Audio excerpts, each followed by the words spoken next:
Mere, isang volume yan. Magandang umaga po sa ating lahat. Ako po si Iluminada Echano Makalalad, 42 years old, nakatira sa Purok 6, Barangay Bukal, Taysan, Batangas. Lumi na lang po, masyadong mahaba. Ang dati ko pong relihiyon ay Katoliko. Tapos nabaptize kami sa Muntinlupa ng Born Again. Dahil dito na ulit kami maninirahan, magpapabaptize na kami sa Baptist. Amen.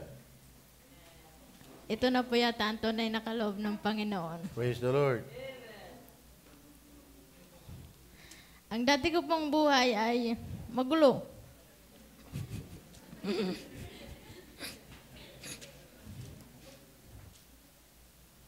Lalo na po nung nagka-problema kaming mag-asawa. Natuto po akong uminom dahil akala ko makakalimutan ko yung sakit sa damdamin.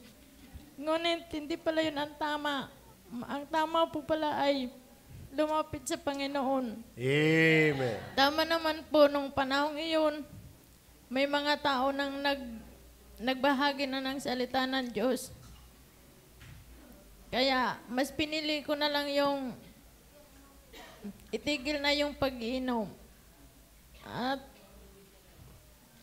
paano nakakilala sa Panginoon? Nakilala ko pa ang Panginoon nung kami ay nakatira sa Muntinlupa. Salamat po kay na Pastor Ding at Teacher Ophie at sa CCC sa pag-share ng Word of God sa amin. Ngunit ang salita ng Diyos sa aking buhay ay parang binhing nahulog sa dawagan.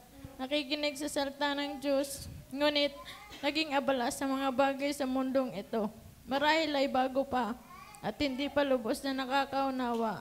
Hindi pa kinikilos ng Holy Spirit. Amen. Sinong ginamit para makakilala sa Panginoon? Nung kami po ay makauwi na ng Batangas, nadatnan ko po namin na ang team ni Brother Henry na nagba-Bible study sa Pukan ng mga Makalalad. Kami po ay naimbitahan mag-Bible study doon po sa bahay ng Ate Irene. Na ngayon naman po ay team ni Sis Baby Jane. Ako po ay nagpapasalamat. Kayo ang ginamit ng Panginoon upang patuloy na ibahagi sa amin ang salita ng Diyos.